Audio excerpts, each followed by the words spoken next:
నేను రిపీట్ అయిన తర్వాత తిరిగి కూటమి అధికారంలో ఉన్నప్పుడు వచ్చా. కాబట్టి జనామోదం ఉన్న దానికి మనం వెళ్ళడంలో తప్పేం లేదనుకున్నా.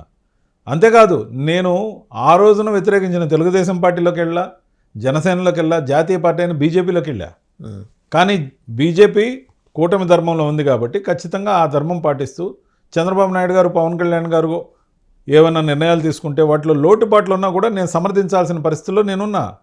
ఎందుకంటే కూటమి ధర్మం. ఉన్నాయంటారా లోటుపాట్లు 9 నెలల్లో ఏమన్నా?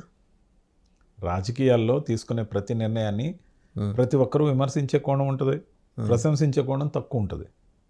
కాబట్టి అటువంటి నిర్ణయాలు ఉంటే నేను ఇంకా డిబేట్లకు వెళ్ళట్లా.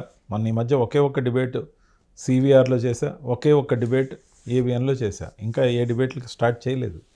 పార్టీ నన్ను ఇంకా పూర్తి స్థాయిలో వాడుకున్న రోజున మాట్లాడతా. ఖచ్చితంగా కూడా నేననేది ఏంటంటే నా కోణంలో కూడా ఒక్క సెకండ్ మీరు ఆలోచిస్తే, మీరు ఎక్కడైనా పనిచేయండి వాసుదేవన్ గారు, మీరు కానీ నేను కానీ ఎక్కడైనా ఏదైనా ఒక పార్టీలో పనిచేసేవాడు ఆ పార్టీ గెలవాలని కోరుకోవాలి. ఆ పార్టీని ఓడిస్తున్నాడు మన పక్కనే ఉంటే మనకి ఎలా ఉంటుంది చెప్పండి? పార్టీని దెబ్బతీస్తున్నాడు మన పక్కనే ఉంటే ఖచ్చితంగా బాధ అనిపించడంతో పాటు మనలో తిరుగుబాటు ధోరణి వస్తుంది. దానివల్లనే బయట రావాల్సి వచ్చింది. మీరు గమనించండి, సిస్టమేటిక్గా పార్టీని దెబ్బతీశారు. 11 సర్వేలు జరిగాయి. 11 సర్వేల్లో ఒక్క సర్వే కూడా జగన్మోహన్ రెడ్డి గారికి కరెక్ట్ సర్వే ఇవ్వలేదు. సరిగ్గా అనాలిసిస్ చేయకుండా మాడిఫై చేసి ట్యాంపర్ చేసిన సర్వేలు ఇచ్చారు.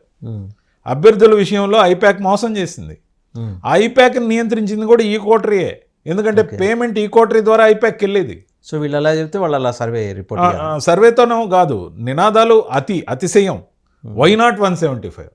అయ్యా బాబు గెలిస్తే చాలరా భగవంతుడు అంటే వై నాట్ 175 అంటే ఒక్క సీటు కూడా రాదా ప్రతిపక్షానికి? క్లాస్ వార్, పేదలకి పెత్తందారులకి యుద్ధం, అభిమన్యుడు కాదు అర్జునుడు, కురుక్షేత్రం. అసలు ఇది ఏంటిది? ఆంధ్రప్రదేశ్లోనే ఉంటుంది ఇలాంటి రాజకీయ ప్రచారం.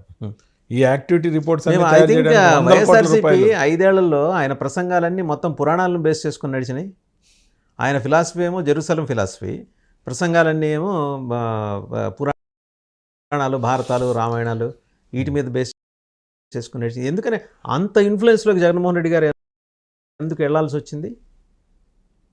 ఆయన స్వయంగా కొన్ని నిర్ణయాలు తీసుకుని ఉంటే చాలా బాగుండేది. ఈ కోటరీ ప్రభావం కొంత, ఆ రాత యొక్క దుర్మార్గపు రాత కొంత, ఇదంతా కూడా ఆయన స్పాయిల్ చేయడానికి ఏర్పడ్డ టీము. ఆయన సొమ్ము తిని ఆయనకు ద్రోహం చేశారు. ముఖ్యంగా మీరు గమనించండి, ఎవడైనా బుద్ధున్నాడు ఈ వ్యాఖ్య రాసే ముందు ఒక్కసారన్నా ఆలోచించాలి కదా. ప్రజలకు మనం చేసిన డెలివరీ ఏదైతే ఉంటుందో దాన్ని సవినయంగా చెప్పుకోవాలి. నేను మీ అందరి కోసం 32 సార్లు బటన్ నొక్కా, మీరు నా కోసం 2 సార్లు బటన్ నొక్కండి, పని అయిపోద్ది. ఏమన్నా తెలివి ఉందా? ఇలాంటి వ్యాఖ్యలు రాసి ఆయనతో మాట్లాడిస్తారా? అనేక సంక్షేమ కార్యక్రమాలు తీసుకొచ్చిన నేను ప్రతి పేదవాడిని ఆదుకునేందుకు అహరహరం పనిచేశా. నన్ను తిరిగి ఆశీర్వదించండి, మీకోసం మరింతగా మమేకమై పనిచేస్తాను రాయాలా? ఏం తెలుగు రాదనా? ఈనాడుకి బాగా పనిచేసి వచ్చారు ఎంప్లాయీస్ వాళ్ళంతా గతంలో. అంటే ఆ ఇన్ఫ్లుయెన్స్తో ఏమన్నా కోర్టుగిరి చేశారేమో అని అనుమానం నాకు.